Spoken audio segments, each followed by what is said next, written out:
اب آپ لوگ دیکھیں میری بات سنیں, پہلے میری سنیں جی. 3 اپوزیشن ایک ادھر سے بولنے تو دینا جی. 3 اپوزیشن کے لوگ میں نے دیے, ایک ادھر سے بھی. بھائی منسٹر جب کھڑے ہو جاتے ہیں ان کو میں منع نہیں کر سکتا. تشریف رکھیں جی منسٹر صاحب. جی بہت شکریہ جناب چیئرمین صاحب. یہاں جی آپ کو بھی موقع دیں گے. آپ نے خود فیصلہ کیا کہ پارلیمانی لیڈروں کو دے دیں, میں نے ان کو پہلے دیا. صاحب نے یہاں ایک ایشو ریز کیا پروٹیسٹرز کا, اس کے حوالے سے 2-3 ایشوز اور یہاں پہ ریز ہوئے. اس کا جواب بڑا ضروری ہے اور بڑا امپورٹنٹ ایشو ہے. آئندہ شہر الرحمان صاحبہ سستی صاحبہ سے پوچھنا. صاحب نے بھی اس کو ریز کیا ہے تو میں تھوڑا اس پہ وضاحت کرنا چاہوں گا. جی اللہم صلی وسلم مبارک علی سیدنا محمد رسول اللہ خاتم النبیین صلی اللہ علیہ وآلہ وسلم. سب سے پہلے تو میں یقین دلانا چاہتا ہوں کبیر صاحب کو بھی اور سراج الحق صاحب کو بھی کہ یہ جب پروٹیسٹر جناب چیئرمین صاحب یہاں آئے ہیں تو یہ تقریباً 6 اکتوبر کو بھی یہاں کافی جمع غفیر آیا اور انہوں نے ڈیمانڈ بھی کی کہ ہم سے جو ہے, میرا باقاعدہ نام لے کے انہوں نے کہا کہ ان سے ہم ملنا چاہتے ہیں, ان سے ہم ملیں گے. اور پھر اس موقع پہ جناب ڈپٹی سپیکر ہمارے جو ہیں قاسم سوری صاحب اور میں نے ہم نے ان کو باقاعدہ دعوت دی.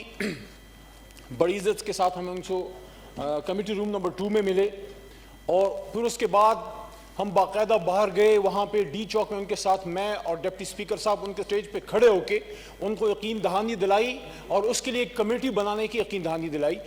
ماضی میں ایسے نہیں ہوا, جب بھی کوئی پروٹیسٹرز آتے تھے بڑا کم ایسا ہوا کہ منسٹرز جو ہیں وہ پہلے دن پہلی رات ہی ان سے ملیں اور پھر ان کے بیچ میں جا کے, حالانکہ جب ہم وہاں کھڑے تھے تو کافی کچھ جگہوں سے ہمارے خلاف نعرے بازی بھی ہو رہی تھی, لیکن ہمیں اپنے پاکستانی قوم پہ اور اپنے دوستوں پہ اور اپنے ان سرکاری ملازمین پہ اور اساتذہ کرام جو بھی لوگ آئے ہوئے تھے ان پہ یقین تھا کہ وہ کبھی بھی ہمیں گزند یا نقصان نہیں پہنچا سکتے. اس لیے ہم عوامی لوگ ہیں. ان کے بیچ میں اور قاسم سوری وہاں کھڑے ہوئے, ڈپٹی سپیکر صاحب, اور وہ جو ہے معاملہ جو ہے اس وقت پوسٹپون ہوا, ان کو یقین دہانی دلائی گئی.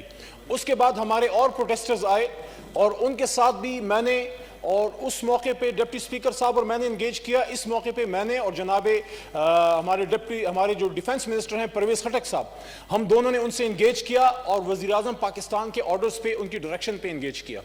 رات کو ہم ان سے ملے جی اور تقریباً کافی دیر رات, آئی تھنک 12 بجے کے قریب ہماری نیگوسیشنز ان کے ساتھ ختم ہوئی. راج صاحب بھی سن رہے ہیں. اس کے بعد جب نیگوسیشنز ختم ہوئی کامیابی کے ساتھ ان کو یہ یقین دلایا گیا کہ آپ کی بات وزیر اعظم صاحب کے پاس پہنچائی جائے گی, اس پہ پراپر کمیٹی بنے گی, جو صوبوں کے مسائل ہیں وہ صوبے حل کرے گی, ہیلتھ منسٹری کے مسائل ہیلتھ منسٹری حل کرے گی, ایگریکلچر کے مسائل وہ حل کریں گے, اسٹیبلشمنٹ ڈویژن جو مرکز کے نیچے ہے وہ ہم ادھر انشاءاللہ اس کو دیکھیں گے. اس کے بعد ہم ڈی چوک پہ گئے اور ان کے ساتھ جو ہے ہم نے وہاں پہ ان سے گفتگو ہوئی. پرویز خٹک صاحب نے بھی بات کی, میں نے بھی بات کی. اس کے بعد یہ بھی بتایا گیا کہ جو خواتین ہیں وہ فی الحال اس نیگوسیشن سے وہ راضی نہیں ہیں اور وہ بھی جانا نہیں چاہتی. خٹک صاحب چلے گئے, میں دوبارہ گیا وہاں پہ. کبیر صاحب کو شاید علم نہیں ہوگا کیونکہ ضروری نہیں ہے ہر چیز میڈیا پہ آئے یا الیکٹرانک میڈیا پہ. میں سر رات کافی دیر تقریباً 1 بجے یا 2 بجے کے قریب جو ہے میں گیا ان کے پاس رات کو دوبارہ جی اسی رات میں گیا اور اس کے بعد ان کے ساتھ وہاں ڈسکشن ہوئی. ہماری بہنیں ہیں کچھ غصے میں تھی, میں نے سب سنا, میں نے برداشت کیا. کچھ ایسی باتیں میرے لیڈر کے بارے میں ہوئی, میرے جو ہے دیکھیں جو لوگ سیاست میں نہیں ان کے بارے میں بات نہیں ہونی چاہیے, لیکن جو ہمارے لیڈر کے جو ہے ان کی جو وائف ہیں ان کے بارے میں بھی وہاں گفتگو ہوئی. میں نے وہ برداشت کی کیونکہ ہماری بہنیں یہاں آئی ہوئی, میں نے جواب دینا مناسب نہیں سمجھا, میں نے برداشت کیا, میں نے سنا اور ان کو یقین دہانی دلائی انشاءاللہ کہ آپ کے جو ایشوز ہیں اس کو ہم حل کریں گے. اس کے بعد واپس آیا اور اس رات تقریباً 3 بجے کے بعد ہم نے دوبارہ ان کو انٹیریئر منسٹری میں بلایا. وہاں ان خواتین کے جتنی ان کی ڈیلیگیشن تھی میں خود ان کے ساتھ وہاں میں بیٹھا. وہاں ڈپٹی کمشنر اسلام آباد موجود تھے, ایڈیشنل ڈپٹی کمشنر صاحب موجود تھے, انٹیریئر منسٹری کے لوگ موجود تھے. تقریباً 3:30 پونے 4 بجے سر میں وہاں سے اٹھا ہوں. تو یہ ایک تو میں آپ کو یہ یقین دلانا چاہتا ہوں کہ میں نے خود انگیج کیا ہے یقین دہانی, اور وہ جو ان کو ہم نے وہاں پہ ایشورنس دی کہ وزیر اعظم صاحب جو ہیں ان کو ہم یہ بات پہنچائیں گے. تو ویری جو ہے نیکسٹ ڈے اگلے دن میں اور پرویز خٹک صاحب جناب وزیر اعظم صاحب کے پاس جس دن یہ قومی اسمبلی کے اجلاس ہو رہا تھا, سر میں اس دن کی بات کر رہا ہوں, تو ان کے ساتھ ہماری میٹنگ تھی اور ساری ڈیٹیلز 6 اکتوبر والے احتجاج کی بھی اور اس کی ساری ہم نے ان کے سامنے گوش گزار کی.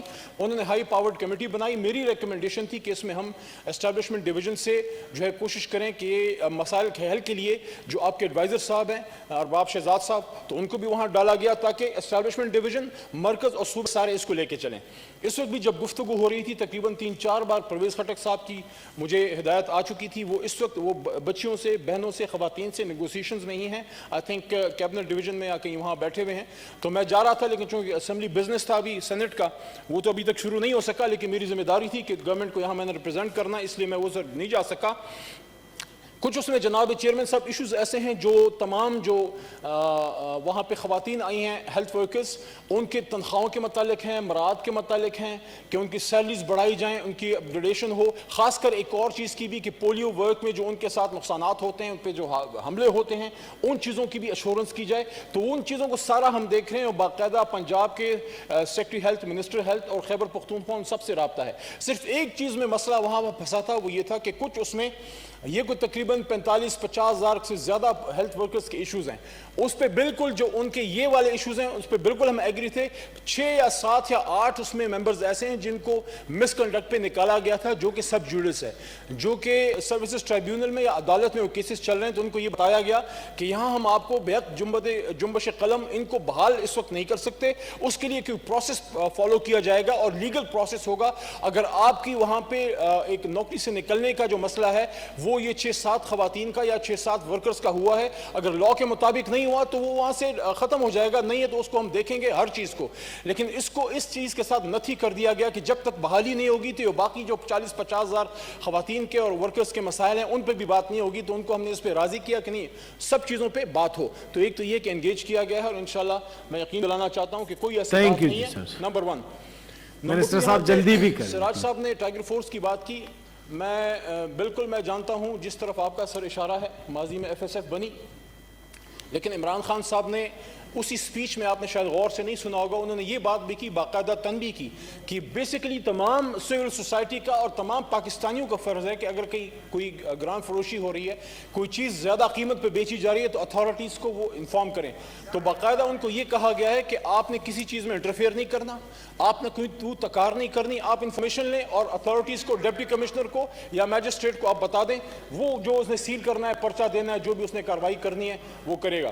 اور اس کے ساتھ ساتھ جناب پروٹیسٹ کی بات کی گئی یہاں پہ سراج الحق صاحب سے کی طرف سے. بالکل یہ ان کا بالکل رائٹ ہے اور یہ پہلی بار ایسے ہوا ہے.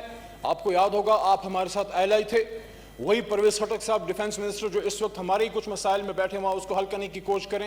ایک صوبے کے یہاں پہ بڑی 18ویں ترمیم کی بات ہوتی ہے اور میں ایگری کرتا ہوں بہت سی چیزوں پہ جو بلوچستان کے حوالے سے آپ لوگ بات کرتے ہیں یا 18ویں ترمیم کے حوالے سے صوبائی خود مختاری کی بات کرتے ہیں کوئی اس سے ڈس ایگری نہیں کرتا.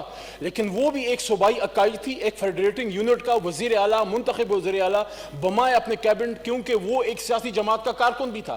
وہ احتجاج کے لیے آ رہے تھے اور ان کے جس طرح شیلنگ کی گئی وہ رات سب نے دیکھی جس طرح ربر بلٹس فائر کی گئی جس طرح پرویز خٹک صاحب محمد عاطف صاحب شہرام ترکی صاحب شوکت یوسف زئی صاحب سارے I can name you many more کہ جس طرح ان کے ساتھ کیا گیا کہ تقریباً بہت سے حد تک ایسے لوگ وہاں پہ ہمارے کارکن پہنچے کہ تقریباً مرنے والے تھے. میں جو پاناما کا ایشو تھا اس کی طرف میرا اشارہ ہے ماضی کی طرف جو ہے اس کو بھی ہم نہ بھولیں. اور سیاست میں دیکھیں جناب چیئرمین صاحب آخری بات جو یہاں پہ یہ گوجرانوالہ کے جلسے کے حوالے سے بات کی گئی اور کراچی کے جلسے کے حوالے سے میرے سے پوچھا گیا جلسہ کیسا تھا.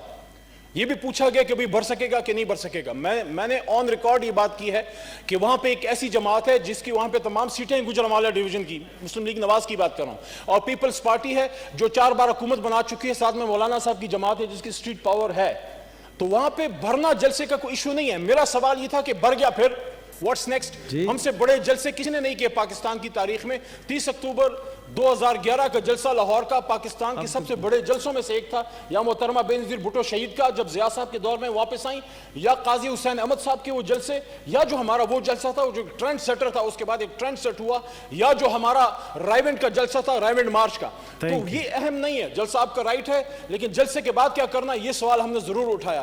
لیکن ایک چیز اور ہے سول ملٹری امبیلنس اس ملک میں کوئی نئی بات نہیں ہے. یہ ہماری تاریخ اس سے بھری پڑی ہے کہ پاکستان میں یہ ایک مسئلہ ہمارا رہا ہے جس کو ہم نے سیاسی طریقے سے اس کو حل کرنا ہے اور میں سمجھتا ہوں کہ ماضی کے مقابلے میں اب بہت بہتری آ چکی ہے. ہر طرف یہ ریئلائزیشن ہے کہ ہر ادارہ اور ہر آرگنائزیشن اور سپریشن آف پارٹس پہ کام ہو. لیکن میں یہ سمجھتا ہوں کہ ایک سابق وزیر اعظم جو ہے اس کی ذمہ داری بہرحال ہر آدمی سے زیادہ ہے, یا سٹنگ یا سابق وزیر اعظم. آپ سیاست میں فوج کے کردار پہ تو بالکل بحث کریں, وہاں سے نہ کریں جہاں سے ہوئی ہے, کیونکہ وہ فورم نہیں ہے کہ آپ پاکستان سے باہر بیٹھ کے کریں. لیکن اس تقریر میں جو ایک چیز جس نے مجھے ذاتی طور پہ ایز اے پاکستانی دکھ دیا, ایز اے منسٹر یا as a P T I worker کے نہیں, ایز اے پاکستانی دکھ اس چیز پہ دیا کہ بالکل آپ اس پہ بات کریں کہ آئی جی آئی کے دور میں جو ہوا وہ نہیں ہونا چاہیے تھا. بالکل اس پہ بات کریں کہ جنرل ایوب خان صاحب کے زمانے میں جب ایک مشہور و معروف سیاسی رہنما جنہوں نے بعد میں جماعت بنائی, ان کے پولیٹیکل وہ وہاں پہ ان کے بالکل کیمپین لیڈر اور پولیٹیکل ایجنٹ کے طور پہ انہوں نے کام کیا, یہ ماضی میں رہا. جنرل جیلانی صاحب کے زمانے میں میاں نواز شریف صاحب کی بات کہ جس طرح ان کو انٹری ملی اور سیاست میں آئے, یہ ہماری سیاست کا ایک المیہ ہے. لیکن میرا سوال یہاں پہ یہ بنتا ہے کہ سیاسی کردار پہ تو آپ بالکل اپنی رائے دے سکتے ہیں, لیکن اس تقریر میں سابق وزیر اعظم پاکستان نے پاکستان کی ہماری اسٹیبلشمنٹ, ہماری فوج, let me be very clear, اس کی پیشہ ورانہ صلاحیت پہ اعتراض اٹھایا.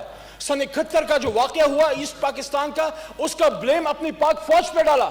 میں یہاں پہ یہ سوال ضرور رکھنا چاہتا ہوں کہ سٹیج میں تو وہ لوگ بھی آپ کے ساتھ موجود تھے جن پہ میں کہہ رہا ہوں الزام ہے, میں یہ نہیں کہہ رہا ثابت ہے, الزام ہے ان پہ کہ انہوں نے ادھر ہم ادھر تم کا نعرہ لگایا. ان کے خلاف آپ نے 40 سال پنجاب میں سیاست کی ہے پاکستان پیپلز پارٹی کے خلاف. کیا ان کے بچے نواسے وہاں پہ موجود نہیں تھے؟ نمبر 2, آپ نے سردار نواب اکبر بگٹی صاحب کی ان کے قتل کی بات کی اور اس کی انصاف کی بات کی. تو یہاں پہ یہ سوال ضرور اٹھتا ہے کہ جس شخصیت پہ الزام ہے پرویز مشرف, اس شخصیت کے ساتھ این آر او کس نے کیا؟ میاں نواز شریف صاحب. کون 10 سال کا این آر او کر کے پاکستان سے باہر گیا؟ اور پھر یہ بات ہوتی ہے بے نظیر بھٹو شہید صاحبہ جو تھی, ان کا جو قتل ناحق تھا, اس کا الزام انہوں نے اپنی زندگی میں کس کے سر دیا؟ کیا میاں نواز شریف صاحب اور کیا آصف علی زرداری صاحب, آپ لوگوں نے خود اس پرویز مشرف کو گارڈ آف آنر دے کے رخصت نہیں کیا, ریڈ کارپٹ نہیں دیا؟ تو میرا سوال یہاں پہ یہ بنتا ہے جناب چیئرمین صاحب کہ سیاست میں ڈان لیگز بھی آپ کے دور میں ہوئے, آئی جی آئی بھی آپ کے دور میں بنی, اور آپ نے وہاں پہ چھانگا مانگا سیاست بھی کی. لیکن خدارہ آج تک پاکستان کے کسی بھی سابق یا موجودہ وزیر اعظم نے اپنی پاک فوج کی پیشہ ورانہ صلاحیت پہ اعتراض نہیں اٹھایا. سن 71 کا پورا سانحہ آپ نے ان کی پیشہ ورانہ صلاحیت پہ آپ نے ان کے سر ڈال دیا, اور اس کے ساتھ ساتھ پھر آپ نے ایک اور بات کی. سنیں آپ اس بات کو جناب چیئرمین صاحب, مہربانی جی, بڑی مہربانی, صرف ایک منٹ دے دیں کہ آپ نے یہ بات کی جناب چیئرمین صاحب, وزیر اعظم ایکس وزیر اعظم نواز شریف صاحب نے یہ بات کی کہ سیاست میں عمل دخل کی بجائے آپ پاکستان کے دفاع کو مضبوط بناتے تو اچھا ہوتا. تو کیا پاکستان کے دفاع کو پاک فوج نے نہیں دکھایا, ہندوستان کی فوج نے مضبوط بنایا؟ اور آخری ایک اور بات بڑی خطرناک کی ہے, اور وہ میں آپ کی وساطت سے پوری قوم کے سامنے رکھنا چاہتا ہوں کہ سابق وزیر اعظم نے جب پاکستانی قوم سے یہ کہا کہ آپ سیسا پلائی دیوار کی طرح کھڑے ہو جائیں ان فوج کے خلاف, آپ کو تو یہ کہنا چاہیے کہ سیسا پلائے دیوار کی طرف ہندوستان کے خلاف کھڑے ہوں, آپ اسرائیل کے خلاف کھڑے ہوں, آپ پاکستانی قوم کو اپنی فوج کے خلاف کھڑے ہوں. نواز شریف صاحب, اس پاکستان نے آپ کو عزت دی, 3 بار وزیر اعظم بنایا, اور آج میں سینٹ کے فلور پہ یہاں پہ بڑی ذمہ دار لیڈرشپ موجود ہے. راجہ ظفر الحق صاحب موجود ہیں, یہاں پہ سابق چیئرمین صاحب موجود ہیں, یہاں پہ ربانی صاحب موجود ہیں, یہاں پہ سراج الحق صاحب بھی موجود ہیں, اور پیچھے مولانا فضل الرحمان صاحب, برادر محترم ہمارے محترم مولانا صاحب بھی موجود ہیں. میں یہاں پہ آپ کو پوچھنا چاہتا ہوں کہ میاں نواز شریف صاحب کے یہ بیانیہ اس کے خلاف, اس کے ساتھ کیا آپ ان کے ساتھ کھڑے ہیں یا ڈسٹنس کریں؟ کیا آپ حکومت کے خلاف ہیں یا ریاست کے خلاف ہیں؟ کیا عمران خان کے خلاف ہیں یا فوج کے خلاف ہیں؟ کیا آپ پاکستانی سیاست میں فوج کے خلاف ہیں؟ مہربانی جی, thank you. The House stands adjourned to meet again on Tuesday, the 28th October 2020 at 4 p.m.